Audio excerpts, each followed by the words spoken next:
Welcome to another piping hot edition of FME Attention Undivided. My name is Dano. I am the Estelle Getty of hip hop criticism. Um, so enjoy that. Enjoy having that. And my guest, very excited, uh, is ialive. Uh, Going by Donovan Days on this new record. Uh, I want to tell you because I had been thinking about you before I saw that this record was out. Um, I've been listening. I was really into Cool Cody and Don, which is your Cool. album with Cody Jones, I believe. Yep. Um, and I think I was telling people online, I was like, it's so stupid, but I love it so much. It's just such a wonderfully juvenile record, but sometimes like about alcohol abuse or like it's just interesting. Yeah. Um, Yeah. it was just an album I could always listen to. But as I was listening to it, and then I listened to "I'll Wait Forever" because Zilla Rocca was pumping that hard, Yeah. um, and he kills it on that. He's very proud of that song. Uh, Yeah. Great track.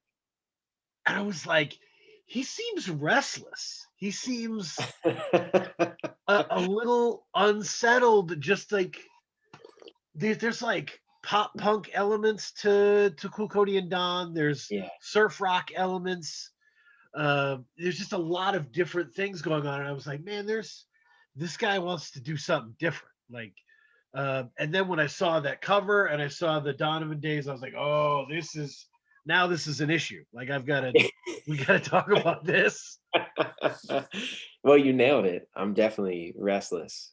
Um, and yeah, I mean, that's exactly it. I mean, you kind of, this project is like the culmination of a lot of restless rap years.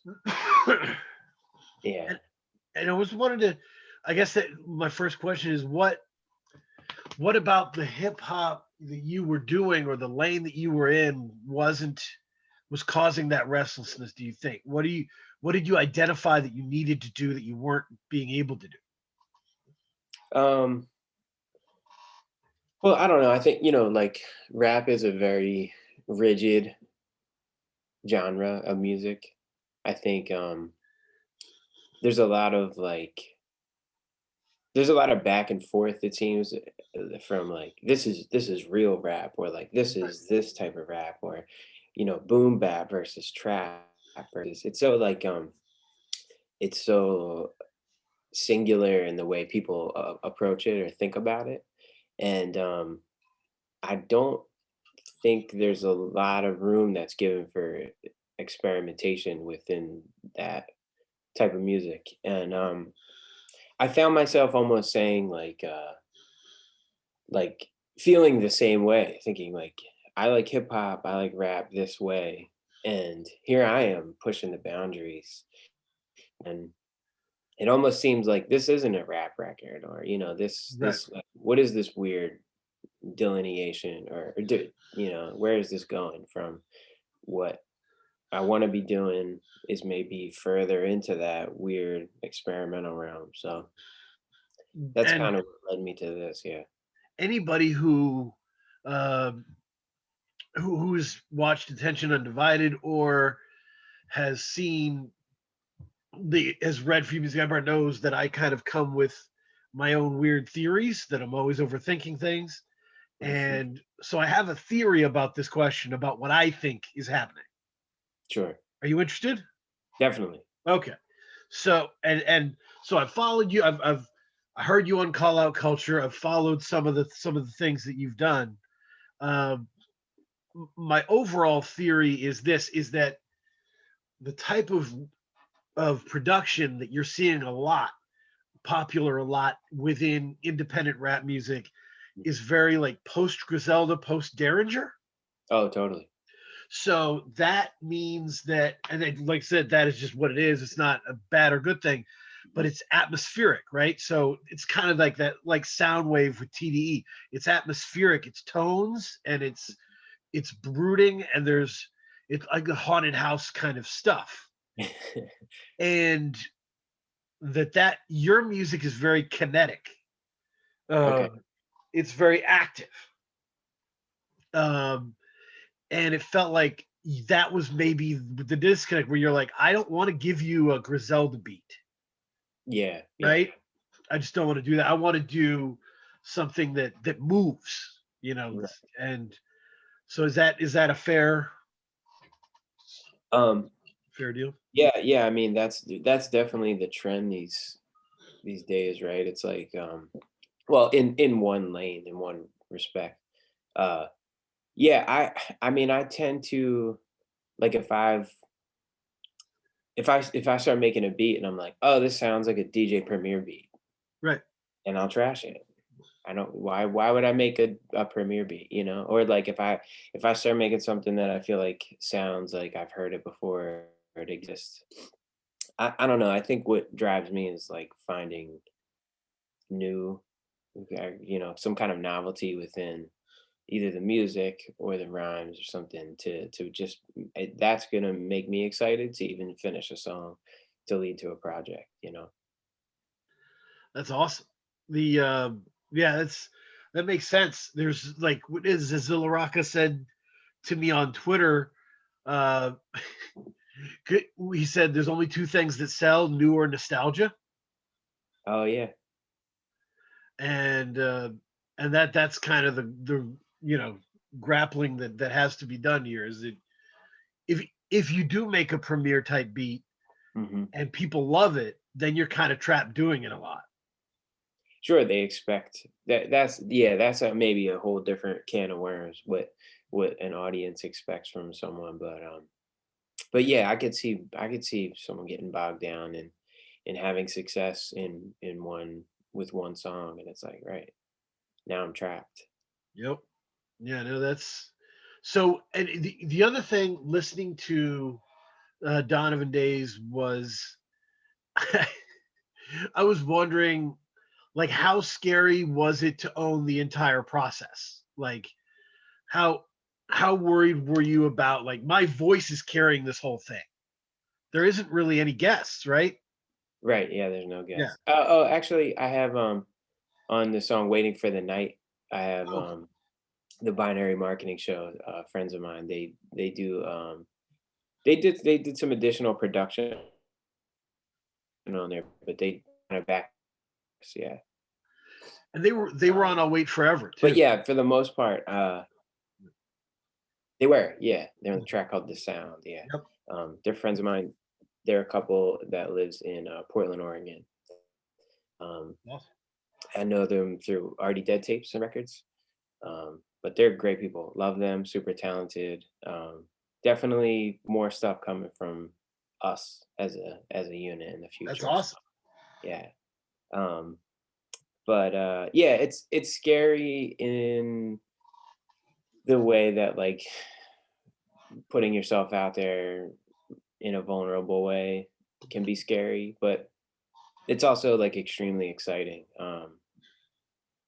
I think I was like explaining to a friend that there's the strangest part of it, and maybe scary if you think about it, is I've been working in the rap world for the past 10 years and trying to like, make connections and network Right. and, give yourself some kind of platform for whatever you're doing. And now I'm basically starting from scratch That's because, right. That's right. none of my peers are really like, well, there's very few of my musician peers that make music side of rap, you know. So I'm kind of coming from a weird place to entering a new space. No, it's almost like when you like your resume is all in insurance and then you go into retail and you're like, oh no, like Yes. this applies or how much of this applies or uh Right.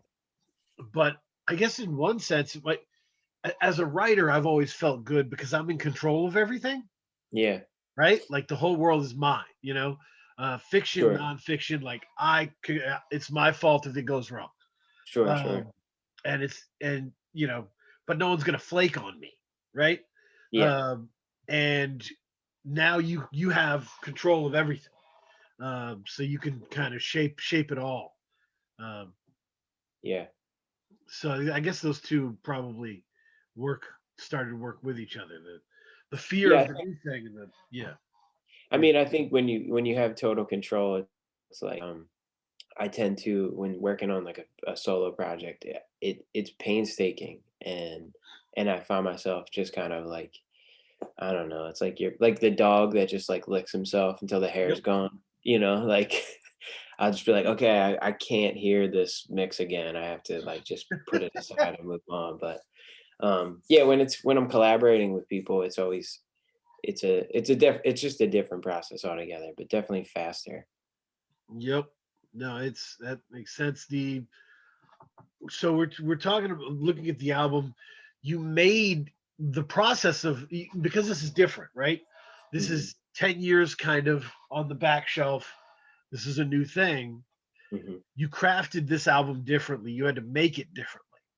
Yeah. Um, what did you learn making it, and how much of what you learned are you going to be able to use moving forward? Mm. Well, I started incorporating a lot of external gear Yep. making this project. I started collecting guitar pedals and like some small rack mounted units, and so I've been incorporating that a lot more and getting a lot more physical, and also that's probably due to playing guitar and bass more, um, and so that's been like the basis for a lot of songs become the bass or the guitar as opposed to like a sample or a loop. And not that they're not still all there, but I've been kind of leaning on the live instrumentation more. So that's definitely been something that was new for this record, and I've learned a lot about just kind of new techniques to achieve sounds. And I think like yeah, I feel comfortable where maybe I wouldn't have before. I feel like I could make a full track or a song without using any samples. Wow, And that's cool. yeah, Very yeah, cool. I Yeah, would feel I mean, comfortable doing that. that is very good. And I think so. You played guitar and bass on the album, Yeah, yeah, every very guitar cool. and bass on there is me. And so Um, that is Still it. learning. It's different. And what I noticed was that there's still, you know, the rhythm section is still driving in a very kind of hip hop way, Mhm, but there is that thickness of psychedelia mhm, um, that that is really interesting. Um, and I was thinking about it is it of what we miss the most from Donovan's music. Donovan Leitch, the Scottish yeah, singer, that like what we kind of miss the most about that kind of music, and there was a thickness to the sound yeah, um, where it was overwhelming. yeah. We used to put on Epistle to Diddy and just go nuts. Like we just loved the guitar part in that. What about Donovan's music stood out to you? Is it a marker in this album for like keeping you focused on where you want to be? Um, Donovan's music, so my name is Donovan, that's my birth name. So that's where the Donovan Days comes from. Okay. Yeah, that's where it comes from. But, I mean, yeah, I enjoy Donovan's music for sure. I think he had great, like, pop sensibilities and, like, a keen, ability to have, like, things be catchy, but and, like, get like, kinda act as an earworm, but also, like, it doesn't, uh he's not relying on that to have the song be good. Like, his lyrics and the production was always just top notch. Um, Yeah. yeah. I mean, the reason I thought it might have been some kind of marker or totem in this thing Mhm. because what I associate Donovan with the most is like the insanity of like the experimentation, right? So he'll do a Yeah, song like Catch the Wind, which is just like an incredibly beautiful Dylan-esque song. And I'm like, man, you could have done the rest of the album like this. right. And this would have been one of your best albums. And he's like, no, Barabajaggle, like he's just going on to the next, do whatever he wants to do. Yeah, So his albums were never like incredibly cohesive, true. Yeah, but he just didn't care about that. Like he just didn't care at all and wanted to do like as much as he could do. yeah, yeah. It's like pre-Beck kind of thing. Sure. Yeah. And he did, yeah, he used a lot of different instruments on each track. Like it was like he could have just made a kind of a guitar singer-songwriter type of folk record, 60s style. Nope. I guess his early stuff was, right? Like he was copying Dylan, his first couple records. Right, right. And Dylan hated him, I think. Yeah. Yeah. Yeah, but I don't connect with those early albums at all. I think like once he found his own voice, it's like, "Oh, yeah. Like this is better than Dylan."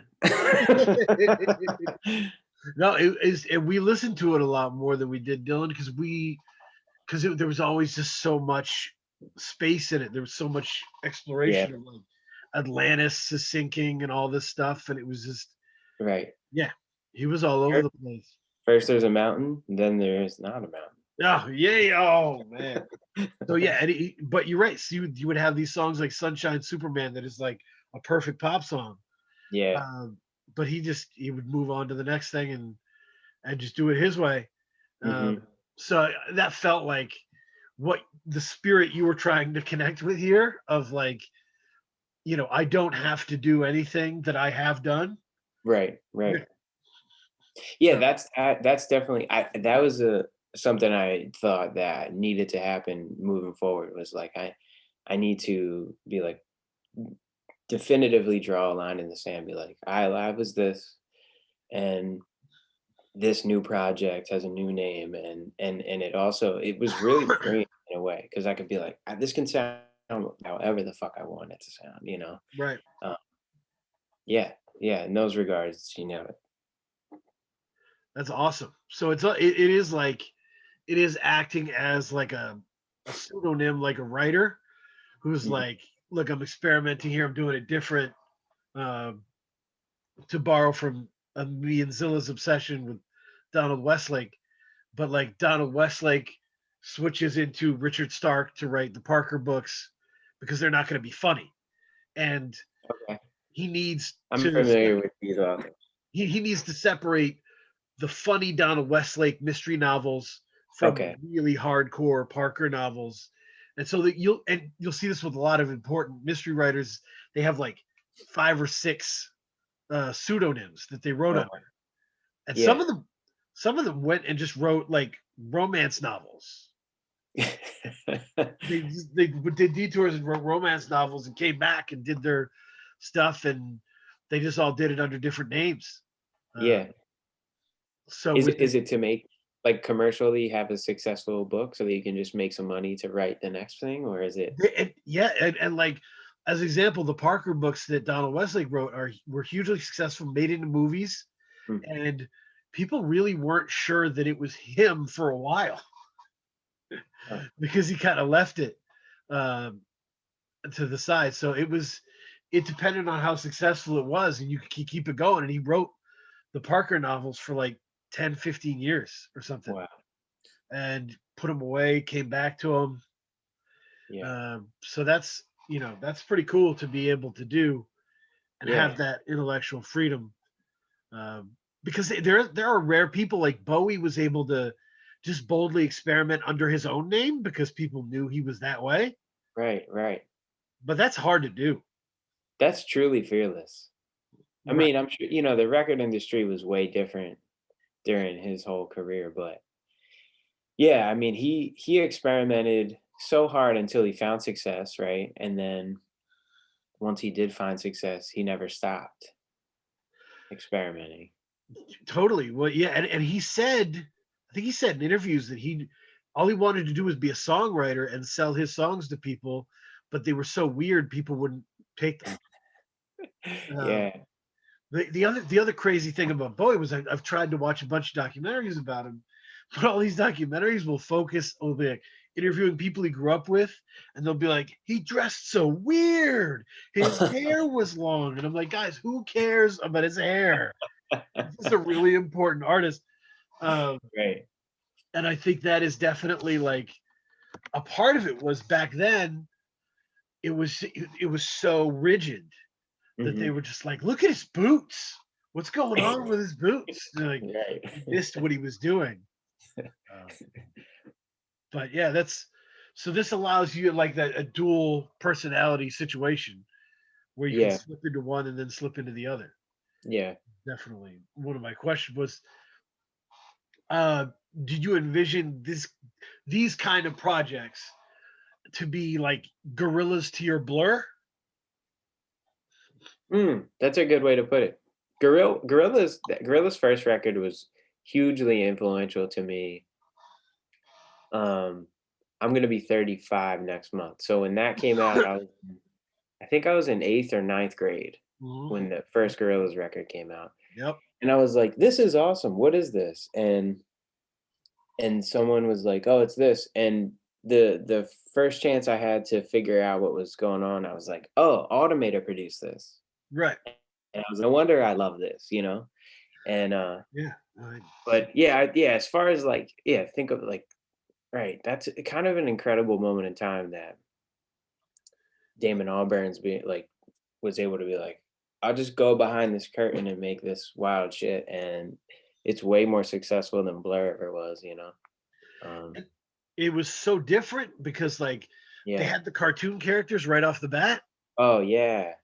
and it was just kind of we I just never seen anything like that, right? Like I'm like Yeah. a couple years older than you, and we were all like, what? So they're cartoons, but this is real music, but who did the Right. music?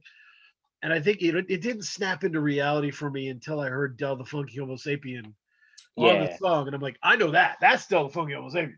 You can make Right, a right, right. cartoon character, but I know who that is. Yeah. Yeah.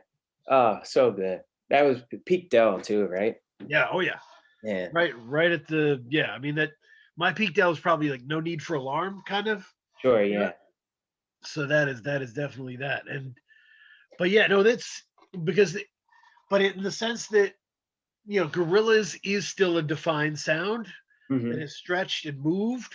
Sure. Sure. Um, it included, soul and included a lot of different things, Hmm. but it's still gorilla sound. So I guess you may do this and then do something totally different, but Yeah. it'll just be it's like are you holding Donovan Days and growing it, or are you shooting one offs out and seeing how they work, or do you know yet?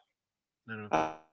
I think this is where my focus is gonna lie for the next foreseeable future. Oh, that's awesome. I'm, yeah, I mean, I think like I was telling somebody like this is the like more who I am than any other project I've ever done. Is this Donovan Days project, and I think it does feel like in the experimental alternative rock world, if you will. Right. It's like there's more forgiveness in terms of blurring the lines of genre and like what people accept as, Right. a certain type of music. So I feel like I could do whatever the fuck I want with this project, and it's fine. The way that Bowie did. And it always felt a little like, is this okay when I was doing stuff under ialive, you know, like if I was Uh, singing for the whole track and yeah, it's yeah, yeah. just a loop, and it's like, I don't know. So I don't know. I feel safer to experiment under this. So, and I feel like I'm just gonna keep continuing down this lane. That's awesome. So that is good. I mean, and obviously you have the ability to slip back into iLive if you need to.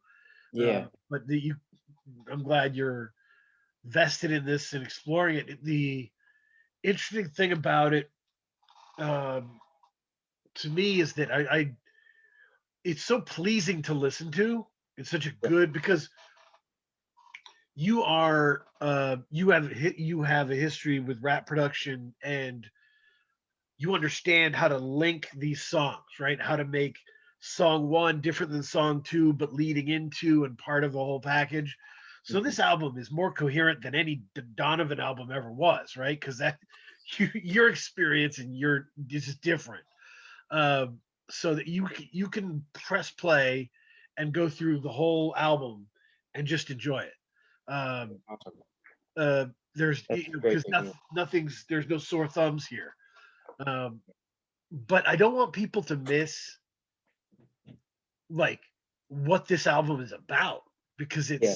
there's some there's some shit on here, man. Um, the first spoken words on the album are "The world is burning down, but I can't even stop to look around." Yeah. So how did this like sonic world that you built out of psychedelia and hip hop drums connect you to this apocalyptic writing that this album has, right? Echo chamber and all this, it all kind of leads into uh, the world being shitty, right? Yeah, yeah. I hope there's some hope that shines through in some of these tracks. I don't wanna be a pessimist or a nihilist. But yeah, I mean, so I had started working on this project, like, basically in the fall of 2019, and, I guess I had, like, maybe 5 or 6 tracks that I thought would be the basis of the album, and they still were kind of in a transitional point. So it wasn't until February that I started of 2020 that I started, like, having some beats or some production that I thought like, "Okay, here we go. This is better than these, like, full songs that I have written that I thought would go somewhere." So by the time I was into it, I was furloughed from my job, and we were home on lockdown because it was the pandemic, you Right, know? right, And, it was I mean, shit, I don't need to go into explain how weird of a time that was and right, right. No, terrible stuff jarring going on. everyone is, but yeah, it's like I just, are you in Philly? No, I'm in Maine actually. You're in Maine. I Yeah. thought I saw a No, Sixers. this I am a There it Sixers is, fan. right there. I am a Sixers fan through through. So Oh, that's cool. That's cool. So yeah, I mean, like Philly erupted with protests when George Floyd's death, uh and so it was just like fucking chaos in the yep. streets and in the world, and it was kind of like everybody's at home, and it just felt like such a surreal time. I just hold up in the studio, and these things kind of came out, but yeah, And in terms of I got a chance to I think it was like a year ago maybe or a little more. I don't know how it happened, but I got a chance to interview Billy Woods. Um, it nice. it's still kind of a mystery to me who knew who to what, but I got a chance to do it. It was amazing. And one of my first questions for him, because I consider myself a happy pessimist. Um, Sure. just like I know this about the world, but it doesn't mean I can't have fun while I live my life. So I talked to him Sure. about pessimism and about how he felt about pessimism. And it was, I mean, I think the bottom line for him was like, I'm just not going to lie to you about Yeah. what's happening. Right. Yeah. Like, Right. I'm not going to tell you something that's not real. So this is what's real. Hmm. Um, and I think that's kind of what the flavor of this album is from a lyrical perspective. Um, Yeah. and some of it isn't just about the apocalyptic stuff, it's about groupthink, you know. Sure. um Sure. we'll get into that, but so I want to ask you, Yeah. because for me in terms of lyricism, uh, via violence is a real that's a real song of a song. That's a heck of a thing. Yeah. Yeah. um, I was, that was the song that snapped me into it and was like, wow, this is he's saying stuff. Maybe I put some of it in the chat here. Who's sleeping? Is it us or is it them? Why does division express all our sentiments? Is the human spirit built to preserve and overcome? Is overcoming via violence the only way to get it done? Yeah. So that's heavy. Yeah, yeah. It is heavy. It's I don't know. I think we should talk about this more as like a society. I so the basis of that song came from I read a book called The Chalice and the Blade um by Rain Eisler.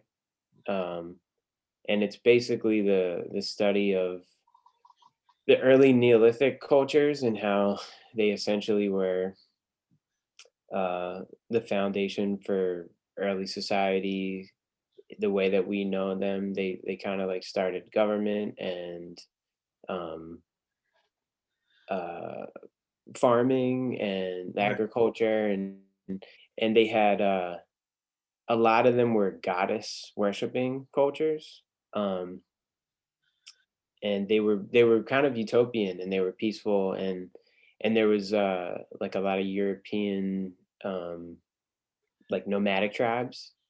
And so they just came in, and these like peaceful cultures had no weapons and no armies because they just was foreign to them. So they got like, destroyed and decimated by these nomadic tribes. But yeah, I think, and she just really kind of pitches this idea that like uh it just sucks that like we live in this dominator culture, the term she gives it, where it's about uh basically power comes from dominating everyone else, and it does come from a masculine place. But Right. that's it, without just talking about the book the whole time. That's where that song came from, and these ideas kind of are presented from Ray Eisler's book. That's awesome. Yeah, I Yeah. didn't know that. That's good to know. I mean, and there's some of it like links to our values societally. Where Mhm. one of the things I've always been deeply uncomfortable with is how much we link sex and violence, Mm, right? How much we link like from a pure censorship perspective, right? I'm raising a sure. 7-year old right now, and I'm supposed to censor both things evenly, but it does that doesn't make sense, right? Yeah. Yeah. Like sex is not as bad as violence, right? If it's in most situations. Um, so and it just seems like we put everything into that tier and we've accepted violence so much um, that Yeah. we've lost something as a result of it. Yeah. Yeah. Oh, well, it's interesting. It's like violence is entertainment for us, and I don't know what that says about us as like just human beings, or if it's like you know kind of a learned thing. Is it nature versus nurture type of situation? But yeah, I know that must be really challenging. I don't have any kids, and I can't imagine crossing these roads because I'm just trying to figure them out myself as a 35-year-old man, Yeah, because I think violence is necessary because of the world we live in. It's uh I think I was like in my 20s I was a pacifist, and I realized that comes from a place of privilege. right. It's like I don't need to be violent because I have everything I need. So in order to kind of like achieve anything in the way that our society as a globe is set up, we have to dominate one another to get anywhere, whether that's like a labor strike or a war. Yeah, no, and I think yeah, it's that to me it's definitely about setting your values and ethics like in a way that makes sense like and living through those. I mean, I'm still a big like peace first person, Sure. but it's not like it has to live in the real world, right? It has to be a part of the real world.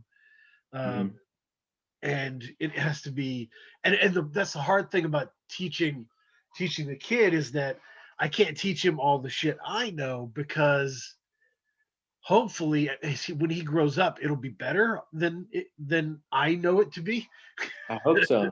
I hope so. My experience, my survival skills will be outdated, Yeah. and it'll just be better, right?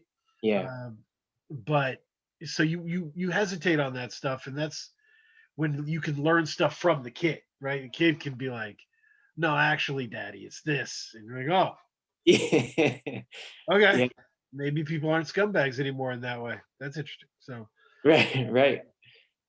it's difficult, but yeah, that's. I mean, when you finish that song, how I mean that must have been a weight, you know? Yeah, I think, like, it was hard. I had a full kinda, like, 3rd verse written to that track, I think, and I've just felt like I could go on and on about Yeah, that, yeah, but really what I was just saying is this, I just kept it's like, the chorus really is what I yeah. wanted to get across, so I pared that back and yeah. The other thing that really runs through this, not just like how terrible the world is, but there's also like a group think discussion in this album, Mm, which like is a part of that restlessness we talked about, right? yeah, Echo Chamber is about that, but right, via violence, you say the highest form of bravery is breaking from the crowd. right. Um, and I remember like being like, oh, that links to what I was feeling, with that restlessness of, I just might not want to soundtrack your, joyous gun violence record anymore. I might not want to do that. Um, Yeah. it's yeah, so that's interesting. Yeah, I think, it's it's a strange time in history where we have social media. I feel like if you were to tell, major kind of thought leaders and scientists in the early 20th century, like what do you think the future is going to look like? I doubt anyone would be like social media, you know, That's fair. That's fair. and and it's kind of like I don't know. I've been feeling these things for a while and being like, this can't be good, like, and uh Mhm. and then this documentary, The Social Dilemma, Yep, is yep. available on Netflix. Did you see this? I have not. I have Uh not. oh, it's it's not awesome, but it's eye-opening and it's like it's very interesting, I think, just as a person, kind of the way that it plays on our society and vice versa. But yeah, I don't know. I think it kind of has created mob mentality on like a much larger scale than we expected. And Yep. I think mob mentality is a bad thing ultimately. Um, Yeah. No, I it's like I don't know. I praise individuality, and I think everyone should be able to be an individual, and it's but also it's like right, we need community. We need to come together. I don't want to be a complete hermit, but right, right. No, and I think balance. there are definitely times when you can present violent images and move discussions forward. Hmm. Um, there are a lot of people who are doing a lot of good, vivid writing about situations um, that that really stick with you. Like I don't know if you've heard of Teller Banks. Um, What is that? Teller Banks. Tell He's done a lot of stuff with Sleep Sinatra, who was on your album there. But Okay, okay, yeah. I feel like I've seen that name.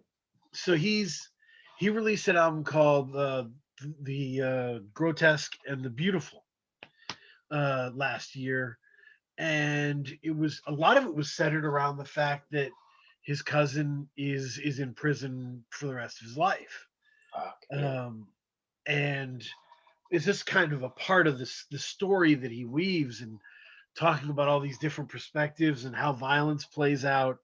Um, and it's he had the song about the police with sleep called Piggy Pop, and there was some real hard stuff on there. Yeah. but it was in discussion of like, you know, this is a society that is already against us, and then the police are double that, and so Yeah. that's a helpful part of the conversation, even though it's dark imagery, right? Dark doesn't mean bad, it doesn't mean good. Right. Just there's beneficial and non-beneficial stuff, I think. uh, Definitely. I always tell people that I think your music intake is kind of like a diet, Yeah. and it can't be all junk food, right? Oh, totally. but but I mean, there's nothing wrong with a little junk food, right? Like, so Yeah. it's uh it's a balance. So I think you have to balance what you're putting into yourself.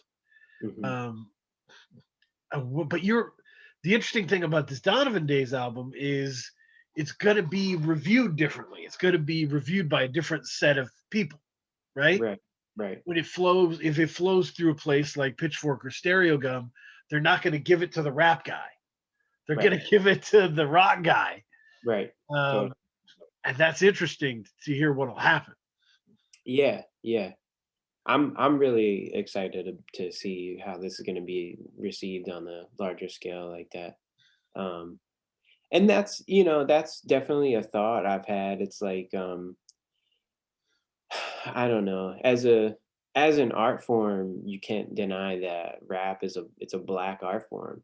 Right, And I right. feel like taking up the space as a white male, it's like, I don't know, if I'm already kind of like pushing this boundary, it's like maybe I don't need to take up this space, like I used to feel that it was necessary. So Yeah. I mean, yeah. I've always thought of myself as a guest, basically, totally same. to like, and I can be a good guest, right? Uh, Yeah. but that means I don't take ownership of cool shit, Right. right? I spend my Right. time telling people to listen to other people who do cool shit. Um, and that's hopefully it helps them out. Um, but it is the responsibility I have because I live in Maine. I live in New England, and Hmm. there's a lot of people who maybe don't understand some of the complaints that are national, right? Because Sure. we live in a Sure. very sheltered environment. And so I will take up those discussions. I will speak on, you know, racism or whatever or prejudice, and uh, try and help people out just in that sense. Yeah. You know, there was a there's a poetry class I was taking in USM, University of Southern Maine. There was no black people in it at all, no people of color at all, Yeah. and we were reading a book about racism, and we had to talk about it, and everybody was really quiet and nervous, and I was like, all right, I'll lead you here, right? Yeah. Like, Yeah. Yeah. I'm friends with many black people. I've been the only Jewish person around for a while. I'm very Yeah. comfortable talking about what otherism is like, Yeah. because I've done a lot of listening. Um, That's awesome. Yeah. but yeah, it's definitely a balance to keep yourself healthy and right. But as a hip hop producer, Yeah. you can still be very helpful to people, right? Like, you can still Yeah. give people sound because your sound is different from what they're going to get all the time. Right. You can be helpful with them. Uh, Right. this was one of the things I was going to ask. It's like the last real question I have, which is because a lot of people love "I'll Wait Forever." It's a really good, cohesive project. Yeah. Um, and even there, you can see a bunch of different kind of rock stuff or alternative stuff moving So in. Uh, that was very good. Uh, but if you were, and so it sounds like there's already an answer here, but if you were going to do a full album with anyone from "I'll Wait Forever," who would it be? oh, uh, man, there's so many people. I basically got all my favorite people to be involved with that record. I saw that. I saw that. It's Yeah. cool. Yeah. Because it's like I could just put every one of my close friends on there and it would be a certain project. But I reached out to different people because I wanted to get all my favorites. I would love to produce a full record. Fleet Sinatra. I would love to do a full record with my man DT, who's from the Difference Machine. I mean, yeah, basically everyone on there. I think alone, if I haven't already done a project with them, I Right. think like I would really I could go down every lane Yep. on the record. Yeah, and me and the Binary Marketing Show are definitely gonna do some work in the future, so, Yeah, that um, was what I figured was that's in the gonna be works for yeah. sure. I mean, I have a top four because I had I had three written down, but Googie is number four. I love Googie. Oh, yeah, I would yeah. love That would be incredible, yeah. right. Googie is so much fun. Schmiggles is such a great album, and Hijinks is such a great album. Him and you would just that would make a lot of sense. Yeah. Um, my number three is Torito. Oh, yeah. I love Meat Circus. I think it would be yeah, that would be very cool. Uh, That Dorito is my homie. We used to live around the corner from each other, and, we toured together, me, him, and Darko. Yeah, we are consistently and constantly collaborating. He actually just sent me a track to get on, so he's working on a new project, so Very that, cool. that should be coming out at some point in the near I love future. it. Yeah, Yeah. he was great. I love that album. And obviously, second really is Curly Castro, who I think in 2020 became just one of the best artists out there. I mean, with his he was saying on Call Out Culture that he hates his hooks and he doesn't think he's good at hooks, and I think he was one of the best people at doing hooks in 2020. I Uh, agree with you, yeah. I don't that's kind of wild that he feels that way. it makes sense to me in the sense that when you're an artist, you know what you can do easily and what you can't do easily. Mhm. So you focus your attention on what you can't do easily, and you become so good at it Right, right. that it becomes like a standout for other people, and they're saying, you know what, you're great at that. And you're saying, what do you mean? No, I'm. This is. It takes me a long time to get these right, whereas this I can rock out. So Yeah, I think definitely. that's kind of what happened there, probably. Sure. But yeah, no, he has some really interesting like depth to his lyrics. Yeah, yeah. Um, but he's also born to rap, just born to rap. Definitely, and one like a natural voice too that's just so good, and, so I'm mixing, Castro's new solo record currently. That's Uh, awesome.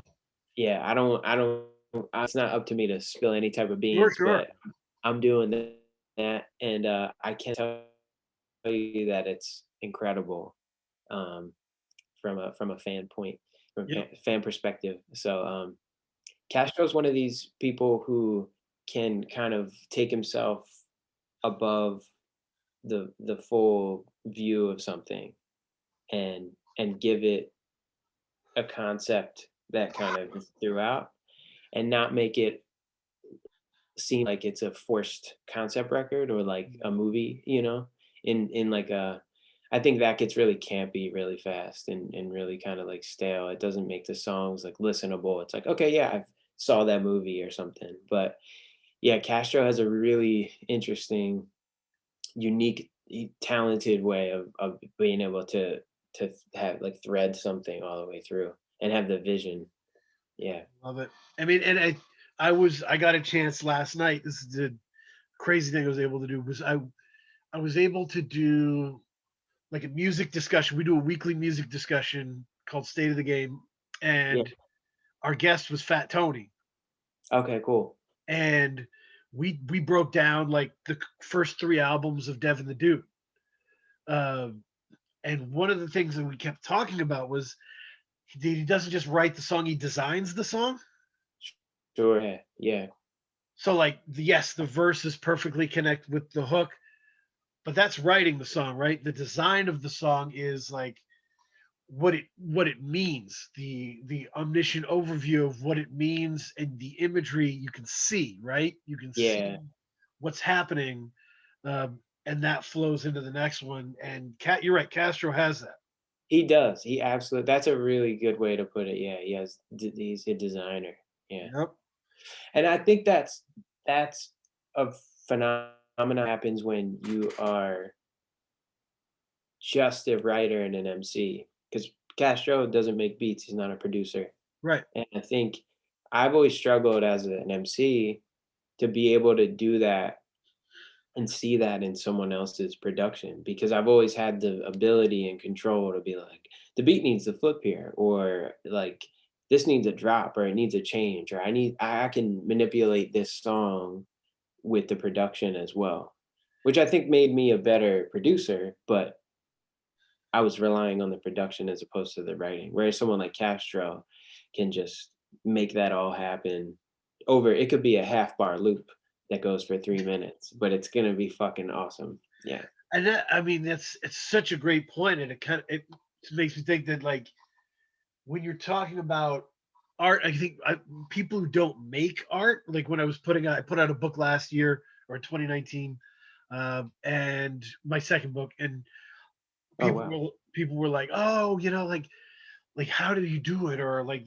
people who don't do it will come to you and say, Right. how does the inspiration come to you, or whatever, and it's they think of it like it's kind of like there's magic in it or whatever. Yeah. Yeah.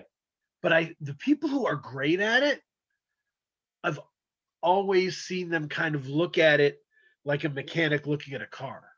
Right. Right.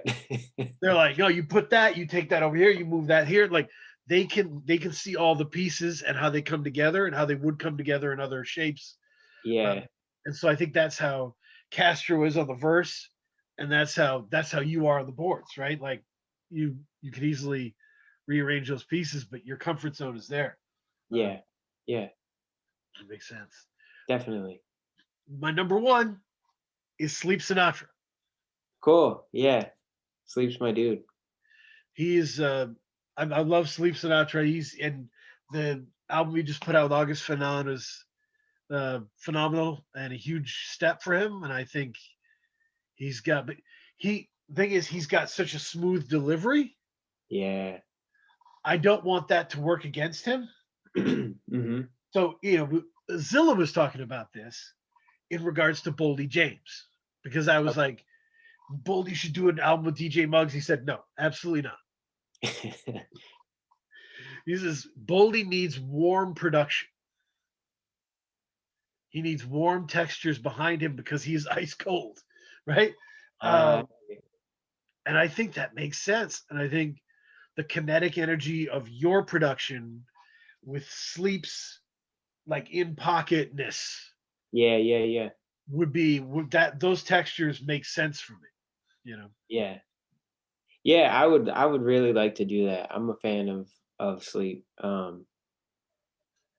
Yeah, I think that's an interesting kind of like area that I'm interested in as I was a producer. And I think, I mean, not to get away from it, but like I think that's maybe where ialive is going to live in this kind of producer position.